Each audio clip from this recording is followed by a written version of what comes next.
ರುತೇಶ್, ಇನ್ನು ಈ ಬಗ್ಗೆ ಮಾತಾಡೋದಕ್ಕೆ ಪ್ರಶಾಂತ್ ಇದ್ದಾರೆ ನೇರ ಸಂಪರ್ಕದಲ್ಲಿ. ಪ್ರಶಾಂತ್, ನಿನ್ನೆ ತನಕ ಪರಿಸ್ಥಿತಿ ಹೇಗಿತ್ತು, ಇವತ್ತು ಪರಿಸ್ಥಿತಿ ಕಂಪ್ಲೀಟ್ ಉಲ್ಟಾ ಆಗಿದೆ. ಅದು ತಾತ್ಕಾಲಿಕವಾದರೂ ಪರಿಸ್ಥಿತಿ ಒಂದಷ್ಟು ತಿಳಿಯಾಗಿದೆ.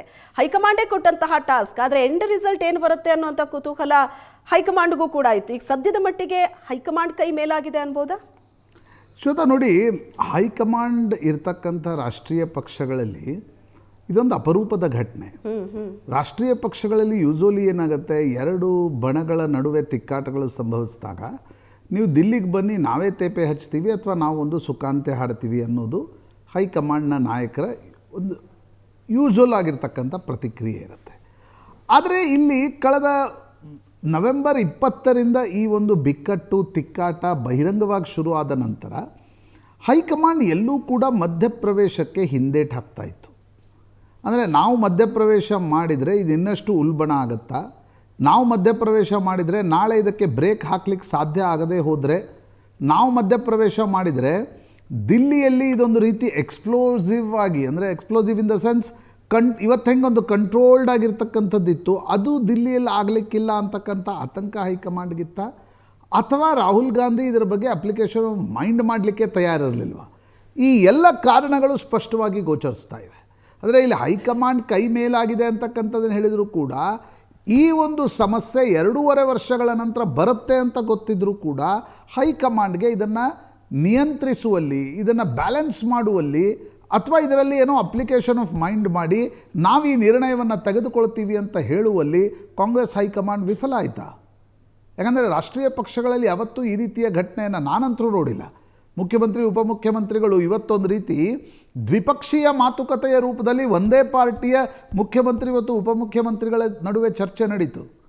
ನಾವು ಎಷ್ಟೇ ಇದರಲ್ಲಿ ಪಾಸಿಟಿವ್ ಕಾಂಗ್ರೆಸ್ ನಾಯಕರು ಹುಡುಕ್ತಿದ್ರೂ ಕೂಡ end of the day fact of the matter is ದ್ವಿಪಕ್ಷೀಯ ಮಾತುಕತೆಯ ಸ್ವರೂಪವನ್ನು, ಆ ಪ್ರಪೋರ್ಷನಲ್ಲಿ ಈ ಚರ್ಚೆ ನಡೀತು ಮುಖ್ಯಮಂತ್ರಿ ಉಪಮುಖ್ಯಮಂತ್ರಿಗಳ ನಡುವೆ.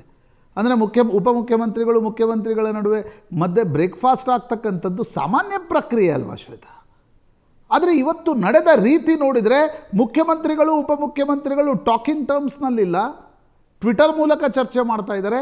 ಆ ಕಾರಣಕ್ಕೋಸ್ಕರ ಹೈಕಮಾಂಡ್ ಅವರನ್ನು ಒಟ್ಟಿಗೆ ಬನ್ನಿ ಬ್ರೇಕ್ಫಾಸ್ಟ್ ಮಾಡಿ ಅಂತ ಹೇಳುವ ಮಟ್ಟಕ್ಕೆ ಬಂತ ಅನ್ನೋ ಪ್ರಶ್ನೆ ಕೂಡ ಬರುತ್ತೆ. ಇವತ್ತು ಹೈಕಮಾಂಡ್ 1.5 ತಿಂಗಳ ಕಾಲ ಸಮಯಾವಕಾಶವನ್ನು ತೆಗೆದುಕೊಂಡಿದೆ. ಆದರೆ 1.5 ತಿಂಗಳ ನಂತರ ಹೈಕಮಾಂಡ್ ಬಳಿ ಫಾರ್ಮುಲಾ ಇದೆಯಾ? ನಾವು ಹೀಗೆ ಮಾಡ್ತೀವಿ ಅಂತಕ್ಕಂಥದ್ದು. ಯಾಕಂದರೆ ರಾಹುಲ್ ಗಾಂಧಿ ಡಿ ಕೆ ಶಿವಕುಮಾರ್ಗೆ ಅಪಾಯಿಂಟ್ಮೆಂಟೇ ಕೊಟ್ಟಿಲ್ಲ ಮೊನ್ನೆ.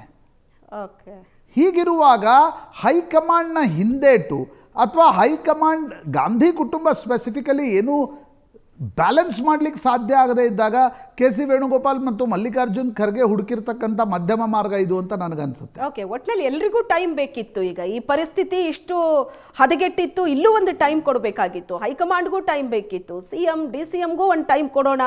ಸೊ ಟೈಮೇ ಆಲ್ಮೋಸ್ಟ್ ಅರ್ಧಕ್ಕರ್ಧ ಸಮಸ್ಯೆ ಹೀಲ್ ಮಾಡುತ್ತೆ. ಸೊ ಆ ಟೈಮ್ ಈಗ ತೊಗೊಂಡಿದ್ದಾರೆ ಎಲ್ಲರೂ ಅಂತ ಅನ್ಬೋದು ಅನ್ಸುತ್ತೆ. ಶ್ವೇತಾನೆ, ನೋಡಿ, ಟೈಮ್ ತೆಗೆದುಕೊಂಡಿದ್ದ ಕಾರಣವೇ ಮುಂದಿನ ದಿನಗಳಲ್ಲಿ ಈ ಬಗ್ಗೆ ಚರ್ಚೆ ಮಾಡೋಣ ಅನ್ನೋದಕ್ಕೋಸ್ಕರ. ಅಂದರೆ ನನಗನ್ಸುತ್ತೆ ಇವತ್ತೊಂದು ರೀತಿಯ ಹೈಪಿಗೆ ಈ ವಿಷಯ ಬಂತು, ಇವತ್ತು ಮತ್ತದು ಡೌನ್ ಆಯಿತು. ನೆಕ್ಸ್ಟ್ ಟೈಮ್ ಬಂದಾಗ ಹೈಕಮಾಂಡ್ ಇದರ ಬಗ್ಗೆ ಏನಾದರೂ ಕ್ರಮವನ್ನು ತೆಗೆದುಕೊಳ್ಳಲೇಬೇಕಾಗತ್ತೆ. ಪ್ರತಿ 2 ತಿಂಗಳಲ್ಲಿ ಈ ಗಾಯ ಸಂಭವಿಸಿ ಈ ಗಾಯ ಉಲ್ಬಣವಾಗ್ತಾ ಹೋದರೆ ಪಾರ್ಟಿಗೆ ಅದರಿಂದ ಬಹಳ ದೊಡ್ಡ ಹಿನ್ನಡೆ ಆಗತ್ತೆ. ಹೀಗಿರುವಾಗ ಸಿದ್ದರಾಮಯ್ಯನವರು ಎಷ್ಟು ದಿನ ಮುಂದುವರಿತಾರೆ, ಡಿ ಕೆ ಎಷ್ಟು ಮುಖ್ಯಮಂತ್ರಿ ಆಗ್ತಾರಾ, ಈ ಬಗ್ಗೆ ಹೈಕಮಾಂಡ್ ಇವತ್ತಿಲ್ಲ ನಾಳೆ ಒಂದು ಸ್ಪಷ್ಟ ನಿರ್ಣಯವನ್ನು ತೆಗೆದುಕೊಳ್ಳಲೇಬೇಕಾಗತ್ತೆ. ಇದನ್ನು ತುಂಬ ದಿನ ಎಳಿಲಿಕ್ಕೆ ಸಾಧ್ಯ ಆಗಲ್ಲ. ಮೊದಲನೇ ಬಾರಿ ಸರಿ ಮುಖ್ಯಮಂತ್ರಿ ಉಪಮುಖ್ಯಮಂತ್ರಿಗಳಿಗೆ ನೀವು ಹೇಳಿದ್ರಿ, ಅವರಿಬ್ಬರು ಕೂತು ಬ್ರೇಕ್ಫಾಸ್ಟ್ ಮಾಡಿದರು, ಅಧಿವೇಶನ ಇದೆ ಅಂತ ಅವ್ರಿಗೂ ಗೊತ್ತು, ಹೀಗಾಗಿ ಅದಕ್ಕೆ ತಾತ್ಕಾಲಿಕ ತೇಪೆ ಬಿತ್ತು. ಜನವರಿ ಫೆಬ್ರವರಿಯಲ್ಲಿ ಮತ್ತೆ ಈ ವಿಷಯ ಬರುವುದರ ಒಳಗಡೆ ಹೈಕಮಾಂಡ್ ತಾನಾಗಿ ಸ್ವಯಂ ಪ್ರೇರಿತವಾಗಿ ವಿಷಯವನ್ನು ಹ್ಯಾಂಡಲ್ ಮಾಡುತ್ತಾ, ಅಥವಾ ಮತ್ತೊಮ್ಮೆ ಇದೇ ರೀತಿಯಾಗಿರ್ತಕ್ಕಂಥ ಘಟನೆಗಳು ಸಂಭವಿಸ್ತವೆ. ಇದೇ ರೀತಿಯ ಘಟನೆಗಳು ಮುಂದುವರಿತಾ ಹೋದರೆ ಅದರಲ್ಲಿ ಥರ್ಡ್ ಪಾರ್ಟಿ ಎಂಟ್ರಿಯ ಸಾಧ್ಯತೆಗಳು ಕೂಡ ಇರುತ್ತೆ. ಅದು ಹೈಕಮಾಂಡನ್ನು ಅತ್ಯಂತ ಕಾಡ್ತಾ ಇರತಕ್ಕಂಥ ಒಂದು ಆತಂಕ. ಯಾಕೆಂದರೆ ಕಾಂಬ್ಯಾಟಿವ್ BJP ಇದೆ ಎದುರುಗಡೆ. ಹೀಗಿರುವಾಗ ಮುಖ್ಯಮಂತ್ರಿಗಳು ಉಪಮುಖ್ಯಮಂತ್ರಿಗಳ ನಡುವಿನ ಇದರಲ್ಲಿ ಒಂದೇ ನಿರ್ಣಯ ತೆಗೆದುಕೊಳ್ಳಿಕ್ಕೆ ಸಾಧ್ಯ? ಇದರಲ್ಲಿ ತೇಪೆ ಹಚ್ಚೋದಂದ್ರೆ ಏನು? ಒಂದು ಸಿದ್ದರಾಮಯ್ಯನವ್ರನ್ನ 5 ವರ್ಷ ಮುಂದುವರಿಸಬೇಕು. ಇವತ್ತಿನ ಸಭೆಯ ಟೋನ್ ಆ್ಯಂಡ್ ಟೆನರ್ ಗಮನಿಸಿದರೆ ಅದು ಸಾಧ್ಯ ಆಗತ್ತೆ ಅಂತ ಅನ್ನಿಸ್ತಾ ಇಲ್ಲ. ಎರಡನೇದು ಡಿ ಕೆ ಶಿವಕುಮಾರ್ಗೆ ಒಂದು ಸಂಪೂರ್ಣ ಪ್ರಮಾಣದ ಅಧಿಕಾರವನ್ನು ಕೊಟ್ಟು ತಕ್ಷಣಕ್ಕೆ ಮುಖ್ಯಮಂತ್ರಿ ಮಾಡಬೇಕು. ಹೈಕಮಾಂಡ್ ಅದಕ್ಕೆ ತಯಾರಿಲ್ಲ, ಸಿದ್ದರಾಮಯ್ಯನವರು ಕೂಡ ಅದಕ್ಕೆ ತಯಾರಿರಲ್ಲ. ಹಾಗಿದ್ರೆ ಮೂಗುದಾರ ಹಾಕಬೇಕಾದ್ರೆ ಫಾರ್ಮುಲಾ ಮಾಡಬೇಕಾಗತ್ತೆ. PCC ಅಧ್ಯಕ್ಷರು ಸಿದ್ದರಾಮಯ್ಯನವ್ರ ಕಡೆಯವರು, DCM 3 ಬಿಟ್ಟು 4 ಜನ, ಅದು ಮಾಡಬೇಕು. ಸಂಪುಟ ಪುನಾರಚನೆ ಆಗಬೇಕಾಗತ್ತೆ. ಏನೇ ಆದರೂ ಕೂಡ ಸಂಪುಟ ಪುನಾರಚನೆ ಸಿದ್ದರಾಮಯ್ಯನವರ ನೇತೃತ್ವದಲ್ಲೇ ಅಂತ ಹೇಳ್ತಾ ಇಲ್ಲ, ಹೊಸ ಸಂಪುಟ ರಚನೆ ಆಗಬೇಕಾಗತ್ತೆ. ಆ ಗಲಾಟೆಯನ್ನು ನಿಭಾಯಿಸಬೇಕು. ಹೀಗಾಗಿ ತಕ್ಷಣಕ್ಕೆ ಹೈಕಮಾಂಡ್ಗೂ ಕೂಡ ನನಗನ್ಸುತ್ತೆ ಬಿಹಾರ್ ಚುನಾವಣೆಯ ಸೋಲಿನ ನಂತರ ಶ್ವೇತಾ ಅವರೇ, ಹೈಕಮಾಂಡ್ ಆ ಕಾನ್ಫಿಡೆನ್ಸ್ ಇರಲಿಲ್ಲ, ಆ ಲಿವರೇಜ್, ಆ ಮ್ಯಾನ್ಯೂವರಿಂಗ್ ಸ್ಪೇಸ್ ಬೇಕಾಗತ್ತಲ್ಲ, ಆ ಸ್ಪೇಸ್ ಹೈಕಮಾಂಡ್ಗೆ ಇರಲಿಲ್ಲ. ಸೋಲಿನ ಕಾರಣದಿಂದ ರಾಹುಲ್ ಗಾಂಧಿ ಒಂದು ರೀತಿ ಸ್ವಲ್ಪ ಮಟ್ಟಿಗೆ ಬೇಸರದಲ್ಲಿದ್ದಾರೆ, ವಿಚಲಿತರಾಗಿದ್ದಾರೆ. ಹೀಗಾಗಿ ಇದನ್ನು ಹ್ಯಾಂಡಲ್ ಮಾಡಬೇಕಾದ್ರೆ ಟೈಮ್ ಬೇಕಿತ್ತು.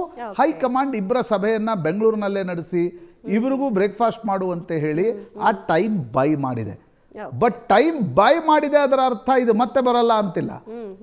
ಇದು ಉತ್ತರಾಯಣದಲ್ಲಿ ಅಂದರೆ ಜನವರಿ 14ರ ನಂತರ ಯಾವುದೇ ಸಂದರ್ಭದಲ್ಲಿ ಮತ್ತೆ ಈ ಪರಿಸ್ಥಿತಿ ಉದ್ಭವವಾಗುತ್ತೆ. ಸಂಕ್ರಾಂತಿಯಲ್ಲಿ ಮತ್ತೊಂದು ಸಂಕ್ರಾಂತಿ ಆಗ್ಬೋದು ಅಂತ. ಎಸ್ ಪ್ರಶಾಂತ್.